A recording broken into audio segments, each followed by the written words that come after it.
តលីងទិងឆាំងហាលោកធ្វើឲ្យខ្ញុំភ្ញាក់ណាលោកចូលមកក្នុងបន្ទប់ខ្ញុំធ្វើអីធានពគួងជីសេះសជីរហូតមកដល់វត្តសៀនខុងដូនជីធំអូដូនជីតូចទាញចុះទាញឡើងនាំគ្នាអង្គុយចុះខ្យល់បាក់ត្រូវវាំងននឃើញអ៊ីលិនមិញសស្គុះសក់ពណ៌ខ្មៅថែមទាំងដាក់ផ្កាតកូនមួយនៅគៀនតិចទៀតស្អាតណាប៉ាកោសក់បួសជាប្រសងរៀបការជាមួយនាងគួយក្តាច់កាហាយណាស់ណា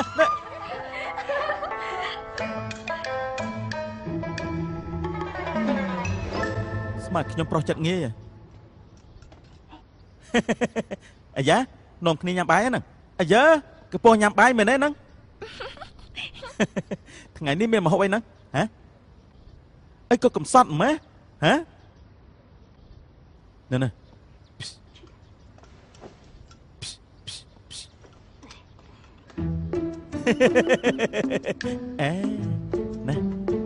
អានេះគឺរៀបចំទុកជូននាងជារបស់អីហ្នឹងក្នុងនាមជាកូនសិស្សនេះជាទឹកចិត្តជូនអ្នកគ្រូសង្ឃឹមថាអ្នកគ្រូទទួលយកណាខ្ញុំមិនយកទេអូខ្ញុំដឹងហើយនាងប្រកាសជាមានគំនិតមិនធម្មតាអីហើយបើមិនអញ្ចឹងទេក្នុងនាមជាកូនសិស្សមានទឹកចិត្តស្ដួយស្ដាយចំពោះអ្នកគ្រូមិនបាច់ជានាងមិនទទួលយកលោកក៏ដល់ណាហើយហ្នឹងខ្ញុំញ៉ាំអូណាមិនដែរឆ្ងាញ់អត់តែជាស្អីណាខ្វាយតើឈ្ងុយអត់ហួសហេតុពេកហើយ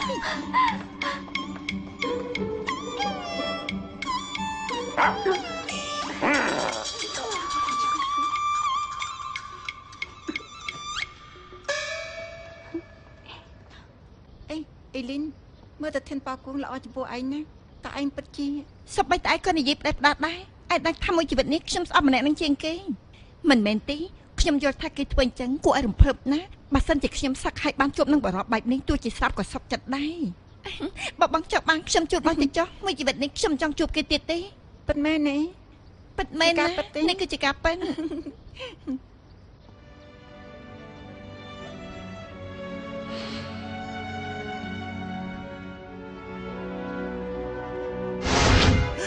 ខ្ញុំអត់បានការខ្ញុំពិតជាអត់បានការមែនខ្ញុំមិនអាចធ្វើឲ្យនាងសប្បាយចិត្តនាងថាមើលតែខ្ញុំរស់នៅមានន័យអីទៀតខ្ញុំសុខចិត្តស្លាប់ទៅល្អជាជាងនៅធ្វើអីនឹងមកខ្ញុំកំដរឲ្យសប្បាយមួយគ្នាណាតែម្នាក់នោះអ្នកណាគេអ្នកណាគេប្រាប់មកមើលខ្ញុំអត់ដឹងថាគេជានរណាទេហើយយ៉ាអ្នកគ្រូអ៊ីលីននាងគិតមើលខ្ញុំធ្វើឲ្យនាងព្រួយបារម្ភទៀតហើយខ្ញុំមិនគប្បីចំពោះនាងកុំខឹងឲ្យសោះណាកុំខឹងអីនាងអធិស្ឋានខ្ញុំផងទៅមើលបានប៉ះមិនបានទេពគូងលោកត្រូវដឹងខ្ញុំគឺជាអ្នកបួសគឺមិនអាចមានអ្វីជាមួយលោកទេលោកដឹងទេអញ្ចឹងនាងចំពោះលីងហ៊ូឆុងអត់ទេលោកឈប់និយាយផ្ដេសផ្ដាស់ទៅបាននៅនិយាយអញ្ចឹងទេខ្ញុំខ្ញុំអត់មានទេខ្ញុំឈប់និយាយផ្ដេសផ្ដាស់ទៀតហើយនាងកុំខឹងអីនាងមើលចុះមាត់របស់ខ្ញុំល្ងងណាស់ខ្ញុំគឺជាមនុស្សអត់បានការលេខ1លើโลกនេះនាងគិតមើលខ្ញុំនៅក្បែរខ្លួននាងហើយនឹងមិនអាចធ្វើឲ្យនាងសប្បាយចិត្តទៀតហើយផ្ទុយទៅវិញបែរជាធ្វើឲ្យនាងខឹងខ្ញុំអត់មានមុខមាត់អីនៅក្បែរខ្លួននាងទៀតទេចាប់ពីពេលនេះតទៅខ្ញុំនឹងចាក់ចេញពីហិង្សាឈប់ខាននាងទៀតហើយកុំខត់ខ្ញុំឲ្យសោះណាខ្ញុំទៅមែនតើហើយទៅហើយសុំទៅបានសុកឯងទៅណាទៀតហើយនឹង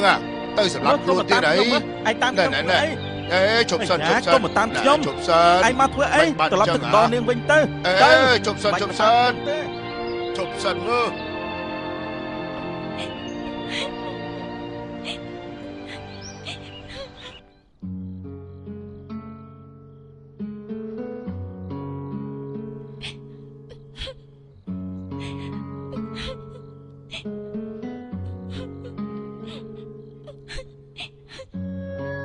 និយាយក៏និយាយមកនេះគឺមករកខ្ញុំហ៎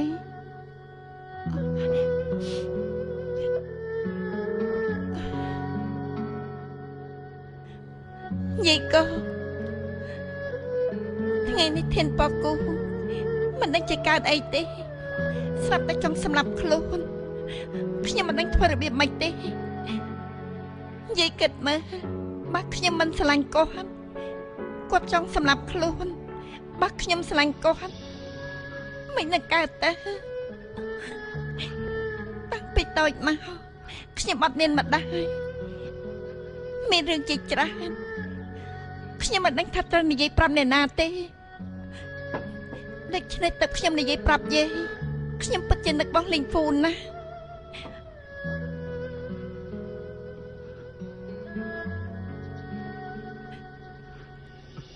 ពីព្រោះខ្ញុំបំភ្លេចគាត់មិនបានខ្ញុំចេះតែនឹកឃើញកាលពីមុនគាត់ដើម្បីទៅជួយខ្ញុំ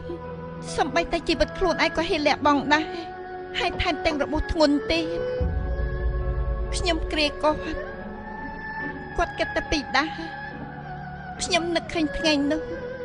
នៅដំណាក់ឆេងអីខ្ញុំស្លាប់រស់ជាមួយគាត់អ្វីទាំងនេះអាយ៉ាមិនបាច់ជាខ្ញុំនឹកឃើញរឿងទាំងនេះខ្ញុំគឺជាអ្នកបួសខ្ញុំមិនគួរនឹកប្រុសម្នាក់នេះទាំងថ្ងៃទាំងយប់ទេម្យ៉ាងទៀតគាត់គឺជាមេបាក់របស់យើងខ្ញុំសូត្រធម៌រាល់ថ្ងៃបួងសួងឲ្យទេវតាជួយថែរក្សាខ្ញុំឲ្យឆាប់បំភ្លេចបងលីងហ្វូឲ្យបានសូមព្រះជាម្ចាស់ជួយថែរក្សាបងលីងហ្វូកុំឲ្យគាត់មានគ្រោះថ្នាក់អីជួយឲ្យជួបគ្រោះខ្លាចជាសោកជួយឲ្យគាត់និងអ្នកនាងលេងខ្លាចជាស្វាមីភរិយារស់នៅជាមួយគ្នារហូតដល់ចាស់សក់ស្កើបងលីងហ្វូជួយចាត់រស់នៅដោយសេរីគ្មានអ្នកណាហាមឃាត់ខ្ញុំសង្ឃឹមថាគាត់មួយជីវិតនេះបាត់សប្បាយរាល់ថ្ងៃគ្មានអ្នកណាហាមឃាត់គាត់នោះទេសម្មាសម្ពុទ្ធោព្រះម៉ែគង់អ៊ីងមានប្រតិករុណាសម្មាសម្ពុទ្ធោព្រះម៉ែគង់អ៊ីងមានប្រតិករុណាសម្មាសម្ពុទ្ធោយប់ណាស់ហើយខ្ញុំទៅត្រឡប់ទៅវិញហើយនេះគឺនំប៉ាដែលខ្ញុំយកមកនិយាយត្រឡប់ទៅវិញដែរទៅយកតែញ៉ាំតែយាយក៏មិនក៏ថ្ងៃនេះយាយមិនមើលខ្ញុំតែយាយមិនស្រួលខ្លួនមែនទេ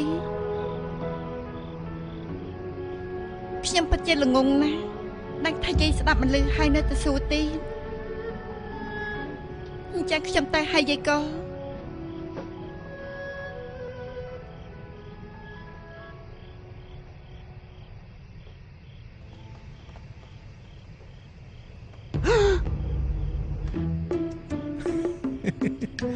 យីគូសំទោសខ្ញុំគ្មានចិត្តនាចង់ខ្លាចបន្លំជាយាយទេខ្ញុំមិនដឹងថាត្រូវទៅតាំងខ្លួនជាណាយីមិនសប្បាយចិត្តទេឥឡូវចេះខ្ញុំយកនំប៉ានឹងមកជូនយាយហ៎យាយនៅតែមិនសប្បាយចិត្តទៀតបាទខ្ញុំផឹកឲ្យចេញភ្លាមណាយាយធ្វើនេះស្រីចង្រៃនេះចេះជាគុណផងហ៎ចង់នាំយកទៅណាស្រីចង្រៃស្រីក៏ស្រីចង្រៃលេងយើង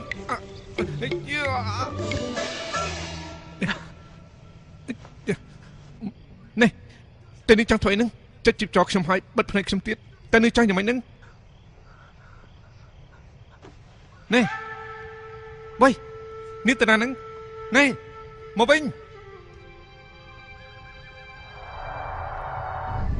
គាត់តែយូរយ៉ាងនេះហើយស្មាននេះហើយនៅមិនតាន់មកវិញទេឬក៏មានរឿងអីកើតឡើងទៀតដឹង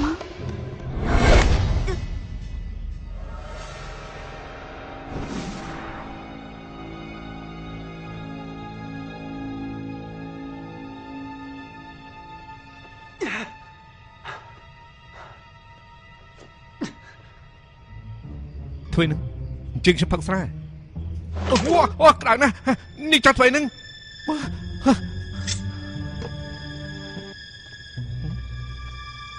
ធ្វើនឹងកោសក់នេះចង់កោសក់ឲ្យខ្ញុំត្រូវការទេសក់ខ្ញុំស្អាតណាស់ហើយ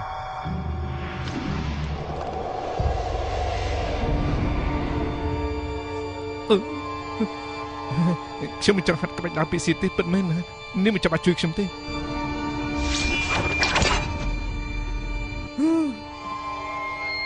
នេះមិនមែនជាយីកូទេតែនេះជាណាលោកមិនចាំបាច់ចង់ដឹងទេសម្លេងនេះដូចជាមនុស្សម្នាក់តុងហ្វាំងពូប៉ាតុងហ្វាំងពូប៉ាស្លាប់បាត់ហើយ មានតែមនុស្សឈួតទេទើបចាំធ្វើជាតុងសងពប៉ាឥឡូវខ្ញុំទុកផ្លូវពីឲ្យលោកទី1លោកត្រូវតែរៀបការជាមួយអេលីនចាប់ពីថ្ងៃនេះទៅឈប់ធ្វើឲ្យគេពិបាកចិត្តទៀតបើមិនចឹងទេខ្ញុំនឹងគ្រាលោកមិនឲ្យរៀបការជាមួយអ្នកផ្សេងទេអ៊ីលីនគឺជាអ្នកបួនណាបើសិនជាគេមានស្នេហាតើខ្ញុំយកប្រាក់ក៏មិនទោសគេដែរខ្ញុំមិនគិតច្រើនទេខ្ញុំរស់នៅហឹង្សាមើលគេតាំងពីតូចដល់ធំខ្ញុំស្រឡាញ់គេណាស់ខ្ញុំចង់ឲ្យគេល្អដែលចិត្តស្មោះសុំទោសអញ្ចឹងខ្ញុំមានសមត្ថភាពទេខ្ញុំនឹងអ៊ីងបានសន្យាថារៀបការជាមួយគ្នា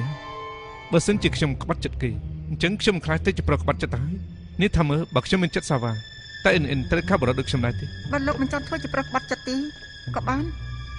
ខ្ញុំឲ្យអ៊ីងបោះបង់លោកចោលបើអញ្ចឹងគឺគេក្បត់លោកមិនមែនលោកក្បត់គេទេ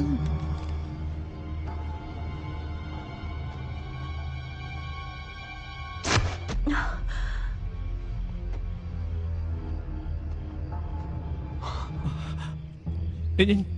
បងឆឹងពេលដែលបងនិយាយមិញនេះអូនស្ដាប់ឮអស់ហើយអូនពិតជាសប្បាយចិត្តណាស់លីងហ៊ូឆុងមិនប្រំបបងឯងទៅរៀបការជាមួយអ៊ីលីនទេអញ្ចឹងក៏បានដែរយើងអាចថយមួយជំហានឲ្យលោកយកទៅពីនេះបើសិនជាលោកមិនយល់ព្រមទេខ្ញុំនឹងគ្រាវលោកតែម្ដងអញ្ចឹងគឺលោកមិនអាចយកបានទាំងពីរប៉ុន្តែពេលលោករៀបការហើយមិនអាចធ្វើអាក្រក់ចំពោះអ៊ីលីនទេខ្ញុំមើលតើឯងយកច្រើនជាងគេធ្វើជាបងស្រីទៅខ្ញុំនេះនាងព្រោះដូចខ្ញុំសម្រេចហើយគ្មានអ្នកណាអាចកែប្រែបានទេអាចយកបានប្រពន្ធពីរនាក់ដែលនៅសម្រស់ដូចផ្កាតើលោកនៅចង់យ៉ាងម៉េចទៀតលីងហ៊ូឆុងមិនមែនមនុស្សម្នាក់សុទ្ធតែអាចមានសុភមង្គលទេឥឡូវនេះសុភមង្គលគឺនៅក្នុងដៃលោករក្សាបានអបផងទៅ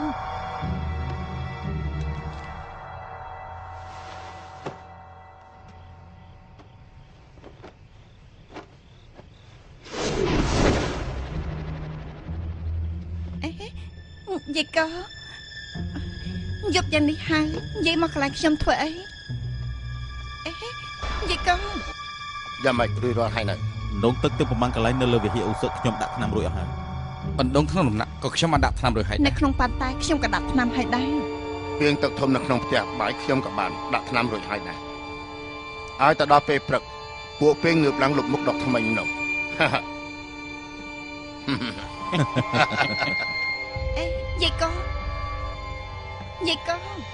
យាយកោយប់ស្មាននេះហើយយាយនាំខ្ញុំមកកន្លែងនេះធ្វើអីអឺលឹងមិនក៏យាយចេះនិយាយពីព្រោះការពិតខ្ញុំអត់មានថ្លង់អត់មានកទេអញ្ចឹងពេលដែលខ្ញុំនិយាយប្រាប់យាយកាប់ពីមុនយាយស្ដាប់ឮអស់ហើយស្ដាប់ឮក៏ស្ដាប់ឮទៅតែមានបញ្ហាអីមិនខ្ញុំមិនតែទេនិយាយក៏ហក់ខ្ញុំស្មានថាស្អីក៏និយាយស្ដាប់មិនឮដែរមិនស្មានថានិយាយធ្វើកធ្វើថ្លង់ស្អីក៏និយាយស្ដាប់ឮដែរស្ដាប់ឮក៏ស្ដាប់ឮទៅតែមានបញ្ហាអីខ្ញុំមិននិយាយរឿងអញទៅប្រាប់គេទេកាប់អើមានរឿងនិយាយចេញមកអញ្ចឹងគឺជាការល្អណាស់បើមិនអញ្ចឹងទេគឺពិបាកចិត្តស្លាប់ហើយបានហើយឈប់ធ្វើដូចកូនក្មេងទៅខ្ញុំមានរឿងមួយចង់និយាយប្រាប់ឯងរឿងអីគឺតើតើនៅបងលីហ៊ូឯងហ្នឹងនិយាយឈប់រំលឹកពីគាត់ទៀតតែខ្ញុំឈប់រំលឹកពីគាត់នៅចំពោះមុខយាយទៀតហើយខ្ញុំត្រូវតែសុទ្ធថតវិញហើយអញប្រញាប់ទៅយ៉ាងនេះធ្វើអីបងលីហ៊ូរបស់ឯងនិយាយប្រាប់ខ្ញុំដល់តមកថានៅក្នុងចិត្តគាត់អ្នកដែលគាត់ស្រឡាញ់គឺជាអេលីននឹងហើយគឺពិតមែនណាគាត់និយាយប្រាប់ខ្ញុំដល់តមកនិយាយឈប់កុហកខ្ញុំទៀតតែពេលខ្ញុំស្គាល់បងលីងហ្វូក្នុងចិត្តគាត់មានតែសប្អូគាត់ម្នាក់កូនក្រៅពេលគាត់ជួបអ្នកនាងតង់ហ្វាងដូច្នេះក្នុងចិត្តគាត់ក៏មានអ្នកនាងតង់ហ្វាងម្នាក់ទៀតបន្ទាប់មកគឺអ្នកនាងយិនឥឡូវអ្នកនាងតង់ហ្វាក៏មិនដឹងទៅណាបានសប្អូនគាត់ក៏រៀបការទេឥឡូវនៅក្នុងចិត្តបងលីងហ្វូគឺស្រឡាញ់តែអ្នកនាងយិនម្នាក់កូននៅក្នុងចិត្តគូមានខ្ញុំមិនដឹងអស់ទៅបងលីហ៊ូរបស់ឯង